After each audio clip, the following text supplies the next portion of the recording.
Ahoy, and welcome. This is Admiral. Wololo. Seems we were right about the South American focus for the next DLC after all, with an unexpectedly early announcement providing some details. Here with a quick take and appropriately timed, given that I recently put out a couple videos giving my personal top 6 choices for South American civilizations, although my criteria emphasize technological, architectural, and similar achievements, whereas the devs seem to have optimized for appeal to modern countries and demographics. So I am a little surprised by one of the choices, but not entirely, and 2 of the 3 future civilizations were on my top 6 list. While I didn't list any honorable mentions, the 3rd civilization does cover the biggest gap that I would have wanted covered in some capacity, with any civilizations or editor objects other than those I mentioned in the top 6. Anyway, let's check it out. As per the official announcement, the new DLC will be called The Last Khans. The Last of the Mohicans. The Last Chieftains. And will launch in February 2026, and will add 3 South American civilizations to Ranked. The first civilization added is the Mapuches, which is not a surprise as a fan favorite with an obvious campaign. This was not the first choice on my list, but it was the one I stated was most likely to be added by the developers, and here we are. The campaign will feature Leftraru and his resistance against the Spanish, and mentions heroes like the Berserker Galvarino, a Mapuche warrior who famously had both of his hands cut off, but fought with knives fastened to his wrists. Pretty metal if you ask me. We see the Mapuche castle here and their cavalry unique unit, possibly similar to the Malone Raider or Lonco we discussed. Next up are the Muiscas, which were my choice number 6, more of a stretch than some others in terms of military success and technology, but with an undeniable cool factor and some captivating lore including the OG source of the original legend of El Dorado, and their campaign will feature Pacanchique. Here is the Muisca Castle. I'm not entirely sure what that's modeled after, as stone architecture was a weakness of the Muiscas as a candidate, but the stone steps give a similar vibe to the structures of the Tairona, including Ciudad Perdida. These guys were not Muiscas, but part of the same Chibchan language group, which would be the most expansive way to represent their civilization. The shown unit is almost certainly the Guecha warrior, which as in my overview, looks to be a specialized skirmisher type unit, and carries a fabric shield and wears gold ornaments. We also see one of the Tiwanaku-style statues pointed out earlier, not an entirely bullish sign as to new eye candy, although the tree in the upper right is new, so I do appreciate that. Last up is the Tupi, the most surprising civilization to me from a technological and organizational perspective, but one with some fan popularity, especially in Brazil. Not at all my first choice for a new ranked civilization, although I did want to see the area covered in some capacity with units or unranked civilizations. So I'm not going to waste my time hating on it. I would not be surprised if the Tupis had something like a castle replacement which costed wood instead of stone, or a mix of both, rather than a standard castle. And I fully expect the Tupi unique archer unit to deal poison damage. The Tupi campaign will feature Arariboya, who fought the French alongside the Portuguese, and I expect will feature the famous episode wherein, at least according to some sources, he scaled a cliff at night to enter a French fort and ignited the powder magazine, allowing his warriors and the Portuguese soldiers to decisively defeat the French. Definitely a solid choice for a campaign hero. The next big highlight is that the DLC will have a new architecture set, which I will say is about time, and this is definitely very much appreciated.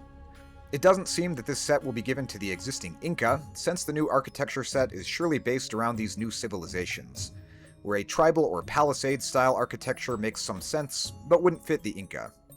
Not that the Mesoamerican set does either. No clues yet as to what the new architecture will look like, but I expect a lot of wood and thatch and more round buildings than usual.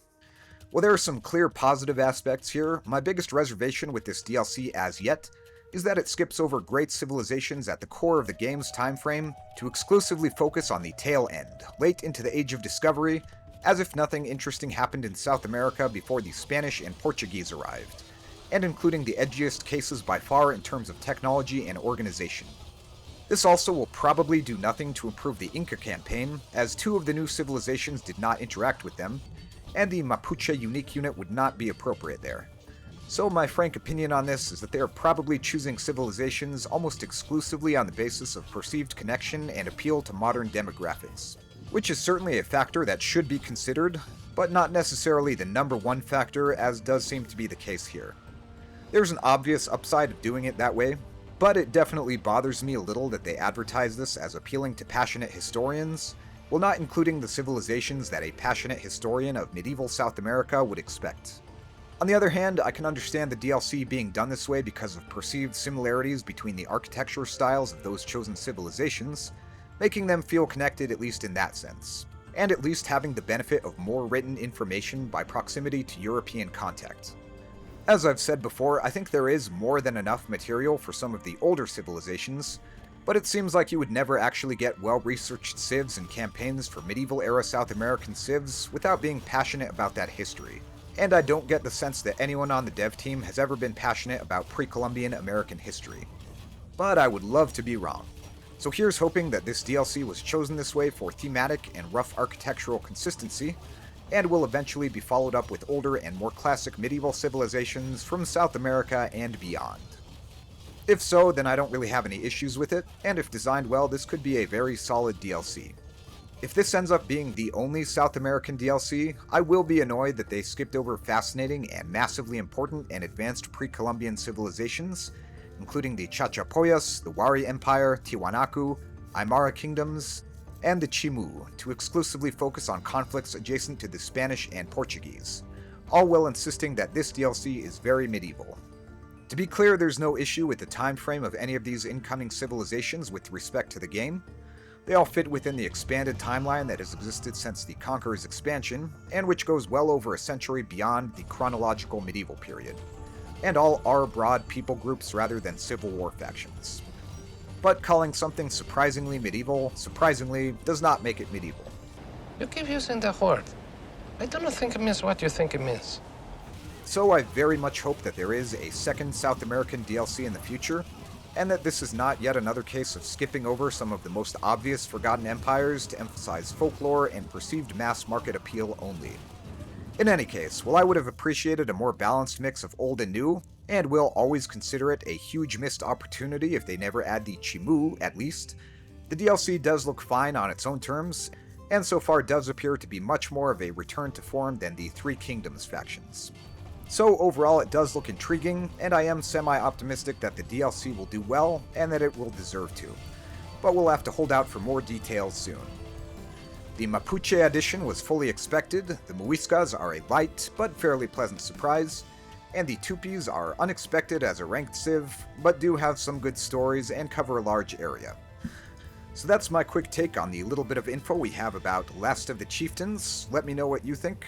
That's all for today, and thanks for watching. This has been me covering coming chieftains and campaigns centered around the Columbian contact era. Till next time.